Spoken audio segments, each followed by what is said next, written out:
Bonjour à tous et bienvenue dans notre podcast Voyage et découverte. Aujourd'hui, nous avons une invitée très spéciale, mon amie Aya, qui est ici pour nous parler de son magnifique pays d'origine, le Maroc. Salut Aya, ravie de t'avoir parmi nous. Salut, merci de m'avoir invité. Je suis ravie de parler du Maroc avec toi. Merci. Alors Aya, dis-nous pourquoi devrais-je mettre le Maroc en haut de ma liste de destinations de voyage?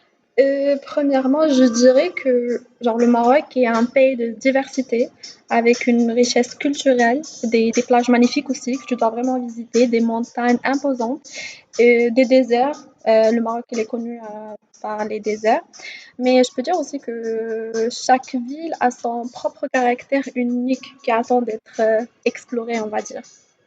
Oh, cela semble incroyable. Alors, quelles seraient les meilleures périodes de l'année pour visiter le Maroc?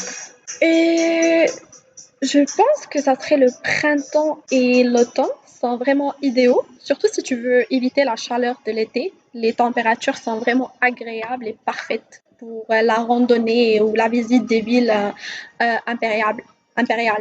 Ah, parfait. Et en termes de nourriture, y a-t-il des plats spécifiques que je dois essayer? Absolument, il y a beaucoup des plats. Tu dois vraiment essayer le couscous et surtout le vendredi parce que c'est une tradition chez nous. Et puis il y a le tagine, le pastella et bien sûr tu peux pas vraiment quitter ou partir du Maroc sans avoir goûté à notre thé à la menthe. Ah, ça a l'air délicieux. Et pour l'hébergement, des recommandations?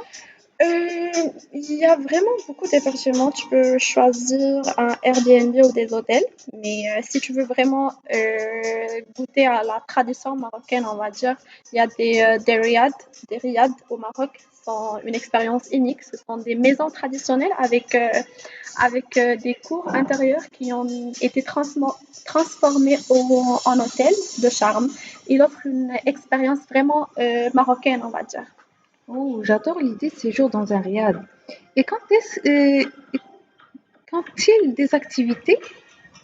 Tu parles des aventures et tout. Oui, oui, Ok. exactement.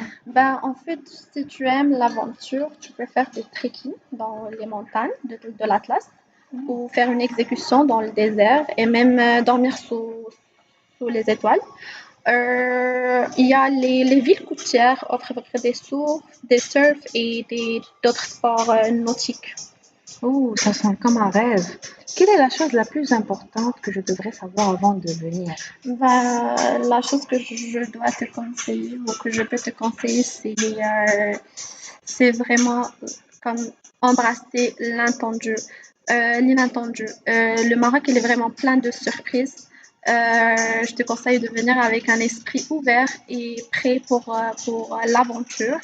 Et surtout, prends le temps de rencontrer les gens et admirer la culture marocaine. Oh, merci Aya. Tu as vraiment peint une image vivante du Maroc pour moi et à nos auditeurs. J'ai hâte de planifier mon voyage au Maroc.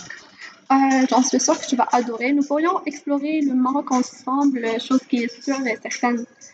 Oh, ça serait fantastique. Merci encore Aya d'avoir partagé ton amour pour le Maroc avec nous. Et merci à tous nos auditeurs.